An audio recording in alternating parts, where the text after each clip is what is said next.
Hello everyone, welcome to the session. आप सभी का बहुत बहुत स्वागत है दोस्तों। ये सेशन बहुत इंपॉर्टेंट है उन सभी स्टूडेंट्स के लिए जो आने वाले ईयर में आने वाले बैंकिंग एग्जाम्स को प्रिपेयर कर रहे हैं, क्योंकि आज के इस सेशन में हमारा ये एक सक्सेस स्टोरी सेशन है जिसमें हम बात करेंगे हमारे एक आईबीपीएस पीओ 2024 में सेलेक्टेड स्टूडेंट के साथ। और ये एक सिंपल सक्सेस स्टोरी सेशन नहीं होगा। सक्सेस स्टोरी का मतलब ये सफलता इंडिविजुअली एक स्टूडेंट की हो सकती है, बट हमारा इस सेशन का एजेंडा होगा कि उनकी इस सफलता में जितना भी उन्होंने स्ट्रगल किया, जितनी भी उनकी प्रिपरेशन जर्नी के दौरान हर्डल्स रही, कैसे उनको ओवरकम किया इन्होंने, और जो इनका संघर्ष था, मतलब चुनौतियों से पार पाके सफलता के उस पार तक जाने का जो सफर है, वो हम इनके साथ डिस्कस करेंगे। और ये जो बैंकिंग एग्जाम की तैयारी कर रहे हैं बच्चे, उनको बड़ा बेनिफिट होगा, क्योंकि ये जर्नी आप में से बहुत सारे बच्चों की हो सकती है।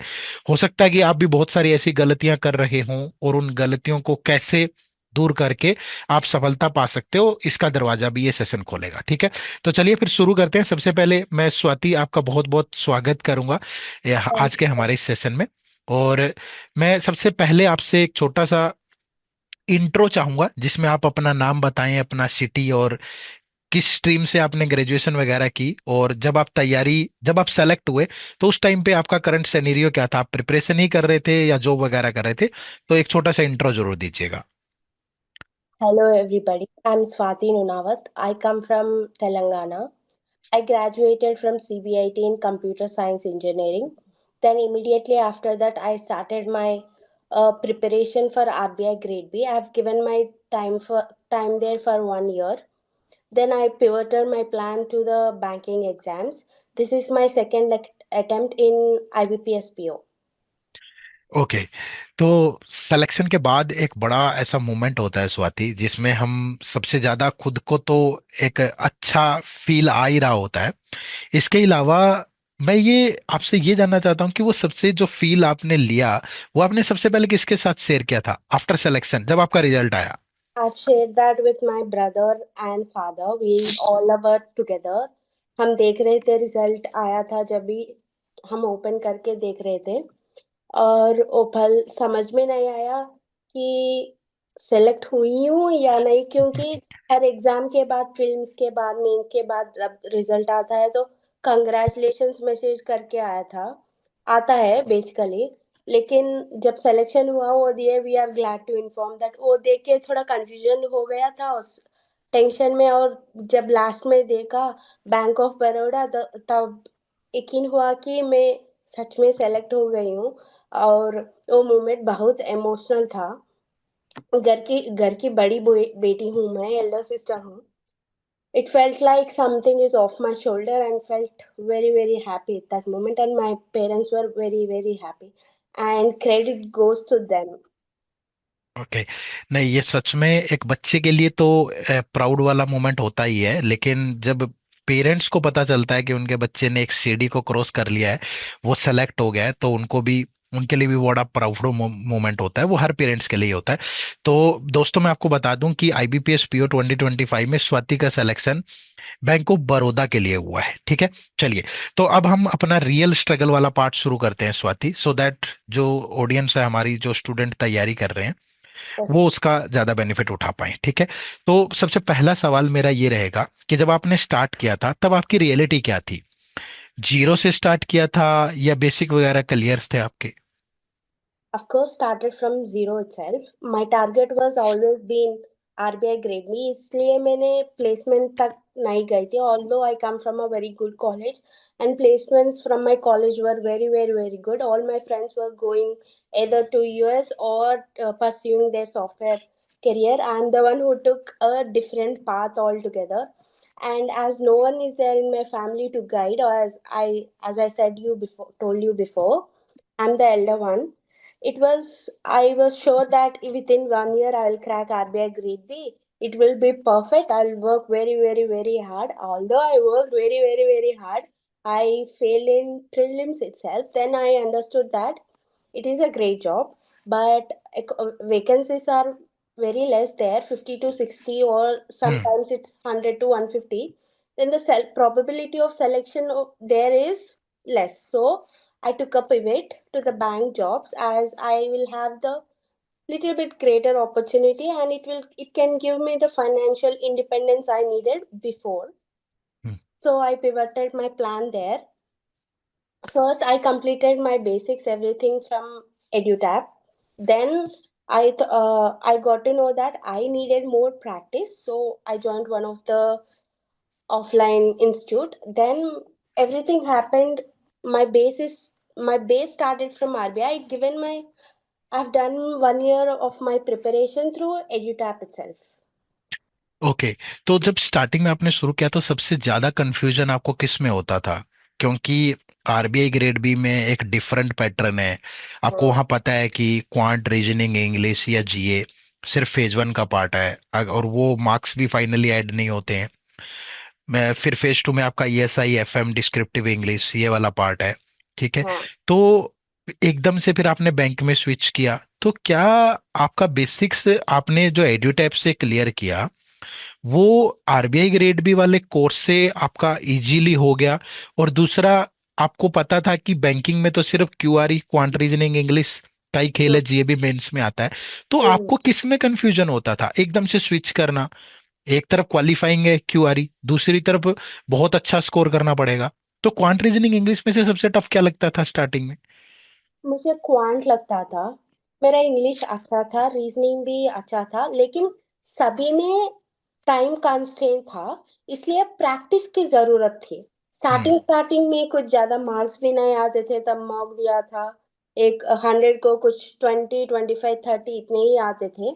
लेकिन उसके बाद मैंने समझना शुरू शुरू किया किया कि इसको कैसे हैंडल कर सकते हैं। उधर है एक सब्जेक्ट को we have 20 minutes in prelims for every subject. We have to deal within that time. Hmm. So उधर क्वेश्चन सिलेक्शन भी फर्क पड़ता है, और अच्छा easy questions with in the time limit select करना एक बड़ा इम्पोर्टेंट कदम है उधर प्रीलिम्स क्लियर करने के लिए। वो थोड़ा हार्ड लगा था, लेकिन मॉक्स लिख लिख लिख के आपको भी समझ में आ जाएगा इजीली। फर्स्ट आप सब अपना बेसिक्स क्लियर कर लीजिए, सिलेबस कंप्लीट कर लीजिए, then go to the mocks, learn hmm. Everything to the mocks, analyse each and every mock, then we will get to know. मेरे लिए थोड़ा क्वांट हार्ड था। शुरू शुरू में रीजनिंग भी काफी हार्ड लगा, लेकिन उसके लिए प्रैक्टिस चाहिए था। Once you get on your practice, reasoning will be very easy, then quant and English we can handle those too. मैं कंक्लूड कर देता हूँ दोस्तों, जिन बच्चों को लगता है ना कि उन्होंने अभी जर्नी स्टार्ट की है और उनके मॉक टेस्ट में कम स्कोर आ रहे हैं, तो स्वाति का भी स्टार्टिंग में आउट ऑफ 100 20-25 मार्क्स ही आता था। बट रेगुलरली प्रैक्टिस के बाद इन्होंने इसको इम्प्रूव किया। यानी वो कहते हैं ना कि practice make a man perfect, but practice is nothing before before learning, है ना? अगर आपने सीखा ही नहीं है कुछ तो फिर आप क्या ही प्रैक्टिस करोगे? तो वो इम्प्रूव हो जाएगा, बट आपको सबसे पहले बेसिक्स वगैरह पे आपका करना है। ठीक है। चलिए, तो ये हो गया ये वाला पार्ट। इसके बाद हम शुरू करते हैं कि एक एस्पिरेंट को ये होता है कि यार, बहुत सारे बच्चे से कहते हैं मेरा तो टाइम टेबल अच्छा नहीं बना, मुझे पता ही नहीं चल रहा कितना टाइम कैसे पढ़ना है। तो जब आपने अपनी सीरियस प्रिपरेशन स्टार्ट की थी बैंकिंग के लिए डेडिकेटेड, आपका क्या स्टडी प्लान होता था? कितना टाइम आप देते थे डेली? मैं डेली 13 to 16 आवर्स देती थी। ये बहुत बड़ा नंबर है दोस्तों। 13 से 16 घंटे पढ़ते थे ये, और एक अच्छे कॉलेज से पास आउट है। ठीक है। और उसके बावजूद इतना टाइम, मतलब ये आपकी डेडिकेशन को दिखाता है। हाँ, ऑलमोस्ट वीकली 4 5 डेज तो यही प्लान था। 2 दिन को थोड़ा रेस्ट ले लिया, ऐसा आराम कर लिया। वीकली 5 डेज तो यही प्लान था। Morning, I am not a morning person, so I to get up at 8 AM, और समटाइम्स इट गेट 11 or 12। ऐसा नहीं कि कंटिन्यूअसली पढ़ रही हूँ, बीच बीच में ब्रेक्स लिया। 3 आवर्स, 3 आवर्स, 3 आवर्स ऐसा ब्रेक डाउन किया मेरे शेड्यूल को। if I'm after my first attempt I'm very good with prelims, so in my second phase of preparation I've given more time to mains. That's how I've divided my time in 3 3 3 hours.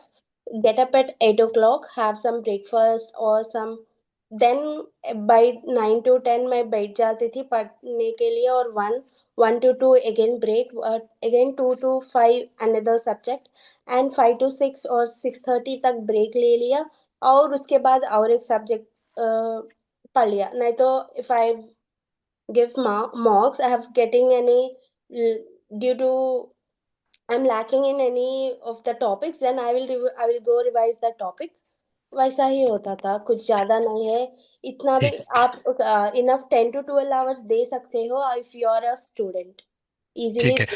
तो ये तो वो हो गया ना, जिस दिन mood हो उस दिन इतने घंटे दे लिए। कभी कभार ऐसा भी होता होगा कि किसी दिन पढ़ने का मूड ही नहीं है, तो कभी ऐसा होता था तो उस दिन मिनिमम कितना टाइम आप दे पाते थे?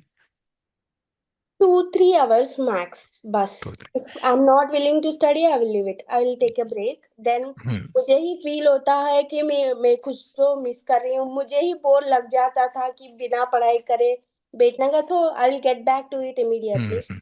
थोड़ा फ्रेंड से बात कर लिया, एक दो शोज देख लिया, हो गया, और फिर आ गए बैठने के लिए। ऐसा ही जरूर। होता है। एक स्टेप डाउन करके दोबारा से एनर्जी लेके फिर से अपनी अपनी तैयारी पे जुट गए। चलिए, बढ़िया। कौन सी ऐसी दो डिस्ट्रैक्शंस थी जो आपको बहुत ज्यादा, आपने उन डिस्ट्रैक्शंस को कट किया ड्यूरिंग योर प्रिपरेशन? एक तो इंस्टाग्राम और जो भी सोशल मीडिया प्लेटफॉर्म थे, मैं आउट थी 2 3 सालों से। I was out of it, कुछ भी पोस्ट नहीं किया, कुछ देखा ही नहीं। और ये एक डिस्ट्रैक्शन है, लेकिन एक और बड़ी डिस्ट्रैक्शन होती है जो प्रिपरेशन करते हैं, वो भी 2 साल हो गए करते हुए। सेल्फ डाउट बहुत होता है मुझे। वो सेल्फ डाउट को हटाना एक बड़ी बड़ी बड़ी मुश्किल थी मेरे लिए। हाँ, मुश्किल नहीं थी, लेकिन आ जाती है जब इतने बार फेल होते हो। कभी 0.25 मार्क्स से, कभी 1 मार्क्स से, कभी 2 मार्क्स से। वो होता है प्रिपरेशन में। It's a journey and we should all get through it. At the end will learn so much from that journey. तो आपका टारगेट, आपने सिर्फ क्या आईबीपीएस को ही टारगेट किया था या इससे पहले एसबीआई, या ये सोचा था कि मैं हर तरह के बैंकिंग एग्जाम दूंगी?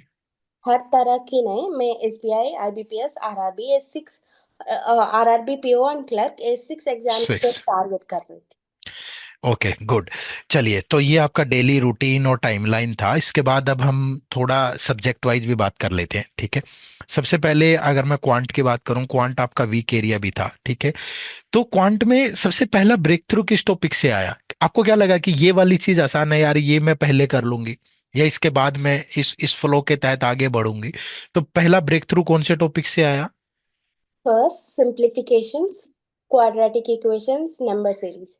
If you get through these topics, जब मॉक लिखते हो आपको एक कॉन्फिडेंस मिल जाएगा, क्योंकि हाफ ऑफ द 15 क्वेश्चंस यहाँ से ही आते हैं। तो 10 to 15 questions you can score that from there, then go to arithmetic, ratio, probability, profit, not probability, ratios, profits and loss, इसे बेसिक कर लो और डीआईस कर लो। इससे आपका कॉन्फिडेंस बिल्ड हो जाएगा। उससे धीरे धीरे धीरे करके जो भी वीकनेस है उस पे आप बिल्ड करते जाना है। तो आपको क्या लगता है, मोस्टली बच्चे ये बोलते हैं कि एक तो बैंकिंग में डीआई बहुत आता है, तो हाँ, सबसे पहले तो मैं यही पूछूंगा आपसे कि क्वांट में डीआई पे आपने पकड़ कैसे बनाई? क्या आपकी कैलकुलेशन अच्छी थी, या कैलकुलेशन अच्छी होने के बाद और कौन से टॉपिक में आपने बेस बनाया कि आपका डीआई बहुत बेहतर हुआ? हाँ, मेरे तो यही दिक्कत आता है कि मेरे कैलकुलेशन स्लो है। उसको मैंने कुछ कुछ चीज कर प्रैक्टिस करके ही सुधारा। जब सब कुछ प्रैक्टिस से ही अपना आपका स्पीड बढ़ता है। Next, coming to DIs, DIs is one of my favourite topics. ज़्यादा अर्थमेटिक भी नया, अर्थमेटिक का थोड़ा नॉलेज होना है, और डीआईस मेरा फेवरेट है। और प्रैक्टिस भी ज़्यादा करती थी। शुरू शुरू में तो काफ़ी वीक थी उसमें, डीआई में ही। लेकिन जब नॉर्मल डीआईस आता है, बार ग्राफ्स, लाइन ग्राफ्स, ये सब इजी है, सब कुछ कर सकते हैं। ठीक है, तो क्वांट में कौन सी दो कॉमन एरर थे आपके और उनको कैसे फिक्स किया आपने? आपको ये लगता था कि ये ऐसे एरर थे, उनको कैसे नोट करते थे आप और कैसे उनको फिक्स करते थे? One is speed, calculation. कभी कभी लिख देती थी बुक्स पे। वो नहीं लिखना, ब्रेन से करना शुरू करो थोड़ा। हम्म। स्टार्टिंग में स्ट्रगल होता है वो करने में। Once you start doing with your brain, within the brain, that automatically the speed come, speed आ जाता है। Second mistake, I was doing it missing on small details, or doing in the lengthy method, writing everything on the paper. Don't do that. Just keep things in your mind. Write only write only in shortcuts. That's what I have done. ठीक है। और quant के बाद अगर reasoning की बात करें तो रीजनिंग को मैं दो पार्ट में ब्रेक करता हूँ। हाँ। अगर क्रिटिकल रीजनिंग तो आपका मेंस वाले पार्ट में ही रहता है, एक मिसलेनियस पार्ट है आपका, एक सीटिंग अरेंजमेंट और पजल। आपको कौन से वाला इजी लगता था? First, when I do my paper, I check if it is prelims. मैं पूरा miscellaneous करूँगी. I'll check the questions. If this is lengthy or not doable, I will leave that and go to immediately under the question. Basically, it comes through your experience by rating n number of marks. ऐसा ही होता था mains में ज्यादा questions देखो पहले puzzles है, तो don't go for the puzzle directly, go through the miscellaneous questions. If puzzle is doable, check which kind of puzzles you are good at. Touch those puzzles, you will get the confidence. If it is mains, if you solve one two questions correctly, you will get automatically get your confidence. Then go to the puzzles. Then don't do all the puzzles there. Check whether is that puzzle doable or not. Then that's how we figure out through practicing of mocks.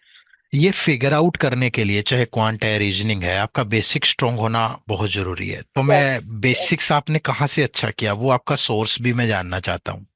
मेरा basics का source है एडुटैप, एडुटैप, एडुटैप. तो किस तरीके से कैसे help मिली एडवेटेप के course से क्वांट और रीजनिंग में? आपको क्या खास लगा उसमें जिससे कि आपका बेसिक बहुत अच्छे से इम्प्रूव हुआ? One, when I started my preparation from RBI for RBI Grade B, I've completed everything to you only, sir. You are the one who are teaching both quant and reasoning.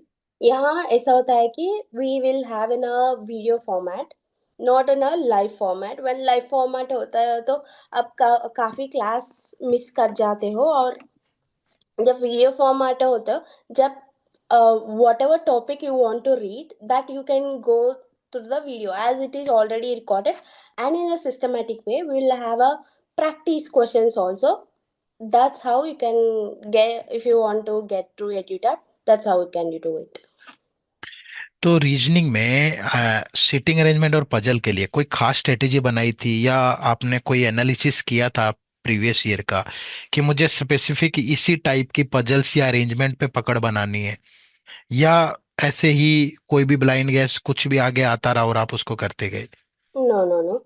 ये मेरे लिए first कुछ समझ में नहीं आता था exam में. एक पजल करने के लिए 10 मिनट हो जाते हैं, वही वही टाइम हम्म। खत्म हो जाता था. ये कैसा अप्रोच करना का तरीका मैं मॉक्स के थ्रू ही सीखा था. We have to select questions wisely. वो कब आता है जब अपन an number of questions practice करते हैं. वहां से आ जाता है कि अपना स्ट्रेंथ कहाँ है. मेरा स्ट्रेंथ इसमें है कि सर्कुलर पजल्स मैं अच्छा सॉल्व करती हूँ, लीनियर पजल्स जल्दी सॉल्व कर लेती हूँ. ये टाइप्स ऑफ पजल चूज करने में मेरे आसान था. ठीक है, मोक्स की स्ट्रेटेजी की भी गाइज हम बात करेंगे, ठीक है। इसके बाद इंग्लिश की मैं अगर बात करूं तो इंग्लिश में टर्निंग पॉइंट क्या था आपका? इंग्लिश का बड़ा रोल है प्रीलिम्स में भी मेंस में भी।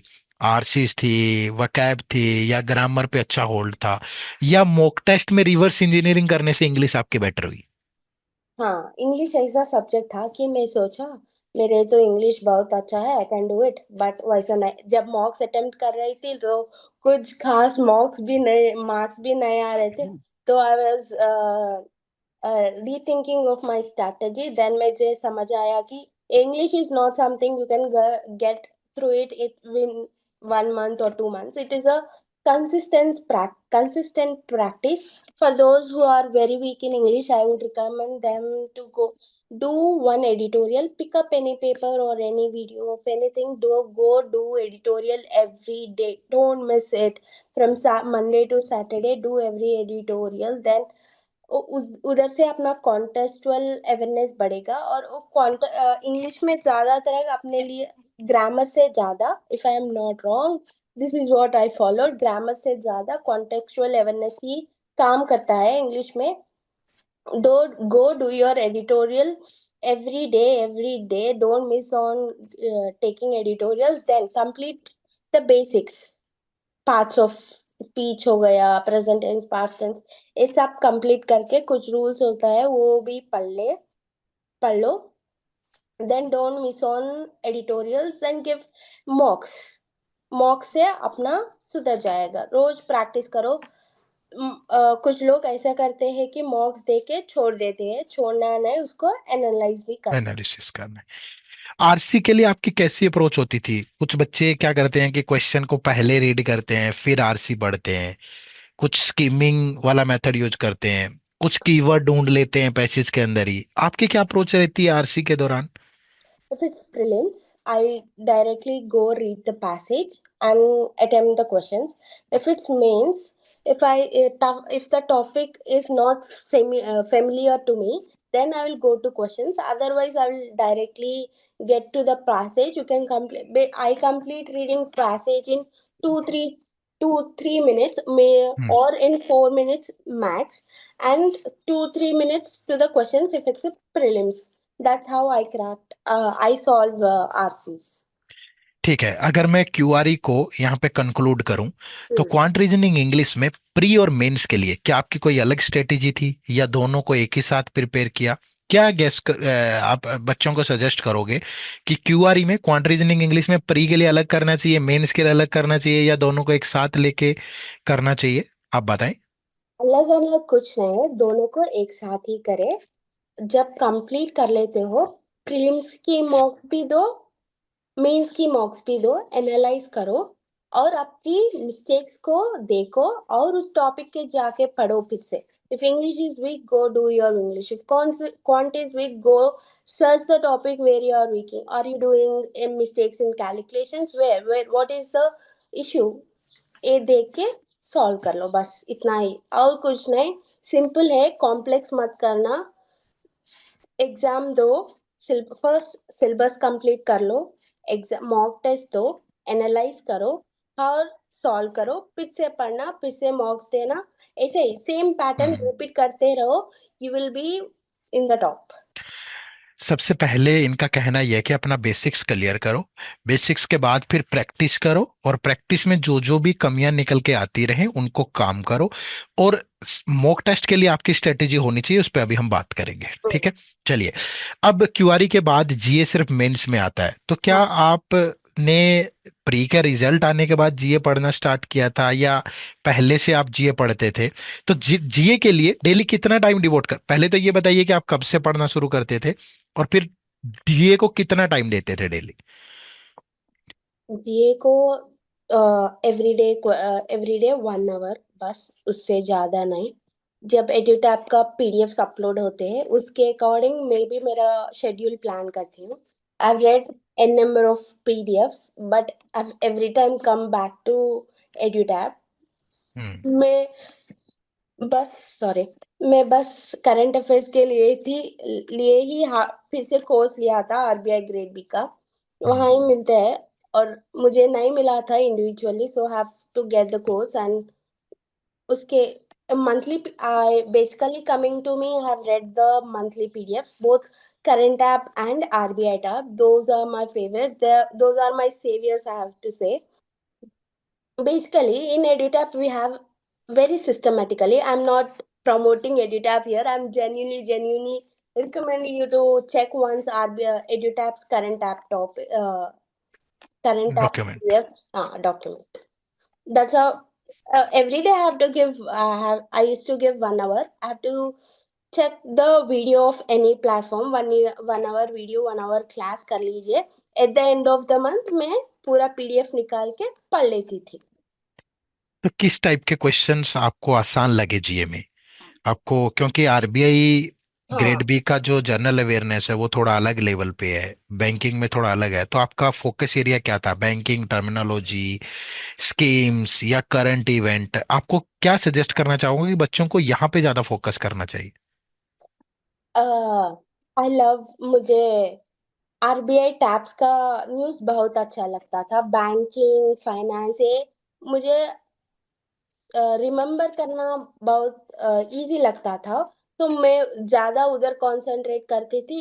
डेज और नेम्स कुछ मुझे ज्यादा याद नहीं रहता था, तो मैं छोड़ देती थी, ज्यादा स्ट्रेस नहीं लेती थी। जो मुझे याद रहता था, जो मुझे इंटरेस्टिंग लगता था, आरबीआई टैब।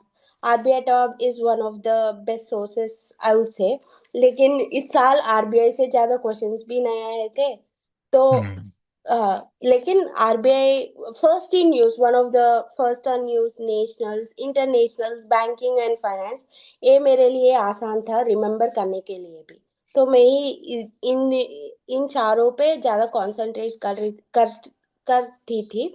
और आरबीआई नोटिफिकेशंस पे भी। Good good. तो अब बात करें मॉक टेस्ट की, तो फुल लेंथ मॉक टेस्ट आप कब से देना स्टार्ट करते थे? क्या स्टार्टिंग से ही, या कितने परसेंट सिलेबस हो स्टार्ट है ये? थोड़ा सा, और मॉक टेस्ट का एनालिसिस कैसे करते थे, और कितने नंबर ऑफ मॉक्स देते थे? तो एक मॉक टेस्ट की कंप्लीट स्ट्रेटेजी हमारे व्यूअर्स के साथ शेयर करें। Mock test if it's prelims में, मेंस और प्रीलिम्स दोनों फुल लेंथ एक ही दिन बैठ के दे दी थी। If I have exam within 2 months or 3 months, I had started giving prelims mocks every day.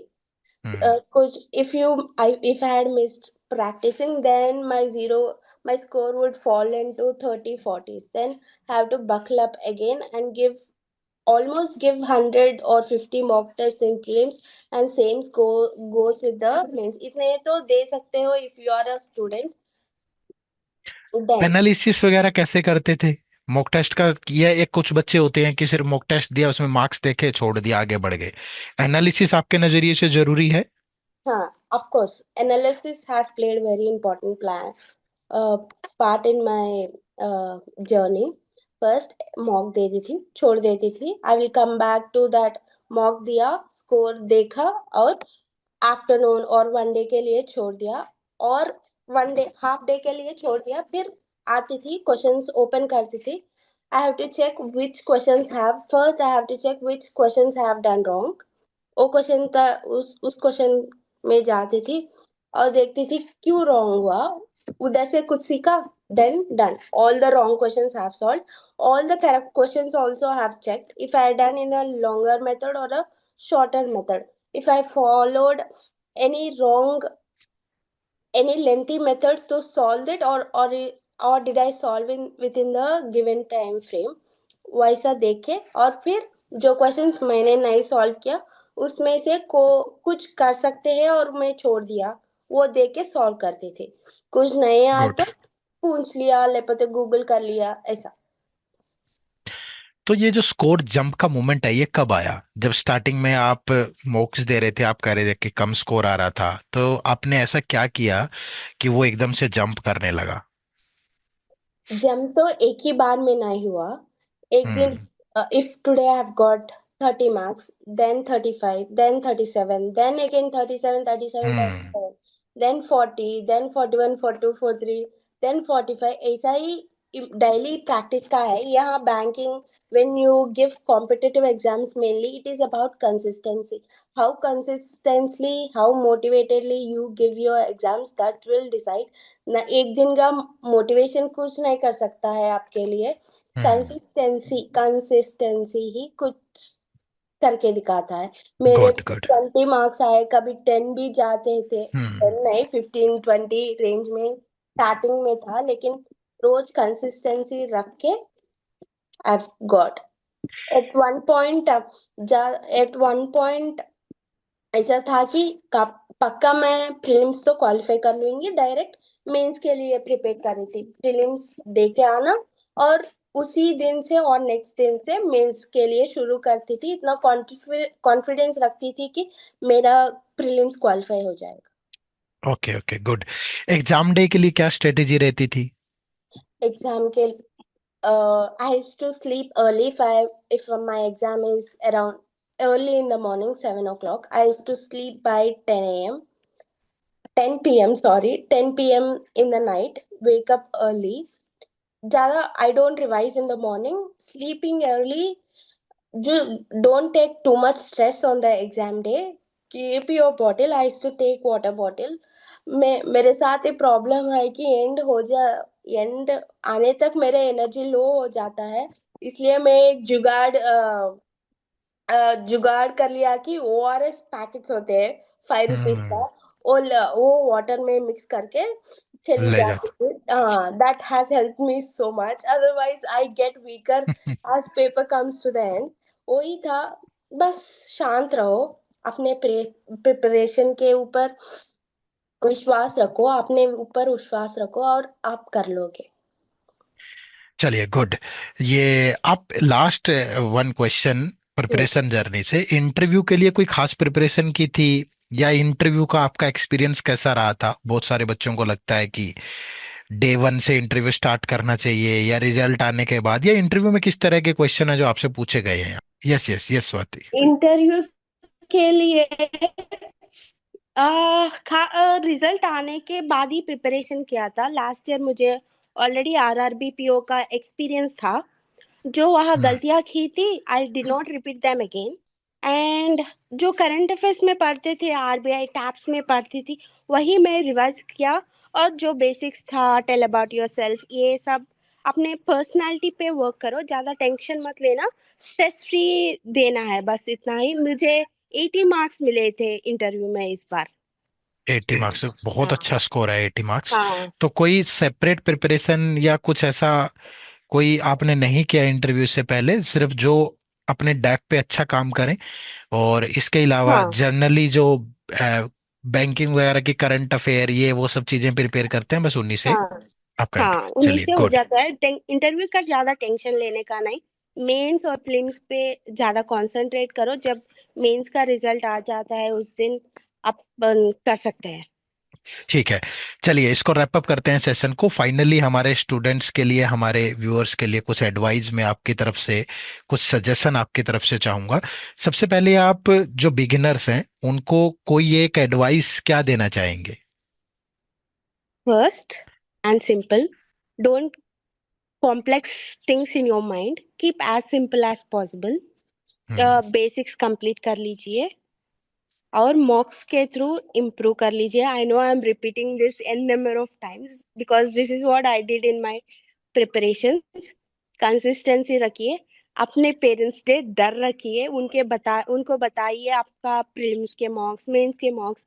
मेरे मम्मी पापा को मैं बताती थी, मेरे पापा मुझे पूछते थे, वही वो भी मेरे साथ इस जर्नी में थे। कंसिस्टेंसी रखना, डिमोटिवेट मत होना। This journey will teach you so much. आपके एन नंबर ऑफ फेल्यू से गुजरोगे, कभी 0.25 मार्क्स से, कभी 1 मार्क्स से, कोई बात नहीं। Come up again, keep your consistency and keep going. Let the don't let anybody tell you what to do or not to do. You can, have that confidence on yourself and keep faith in yourself. You can do it. In competitive exams, just consistency is the key, I would say. Okay good good, thank you. Eight the and आपकी इस पूरी journey में एड्यूटैप का क्या role रहा, ये आप जरूर हमारे व्यूअर्स के साथ शेयर करें। एड्यूटैप का एक बड़ा बड़ा रोल है। मेरा इस जर्नी एड्यूटैप से ही शुरू किया था। जो भी सीखा, जो भी मुझे बेसिक्स आता है, जो भी फाइनेंस मैनेजमेंट आरबीआई का नॉलेज है, वो सब एड्यूटैप की थ्रू ही है। सो थैंक यू सर, आपसे ही क्वांट और रीजनिंग सीखा था, वहां से ही मेरा बेस बनी थी। And current affairs, I cannot tell you, please everybody try current tab, you will not go back to any platform. And that's it sir, thank you so much, आपके आपको भी चलिए और चलिए टीम चलिए, एड्यू टैब के भी। Good good Swati. तो गाइज बहुत बढ़िया, ये आज का हमारा एक सेशन था।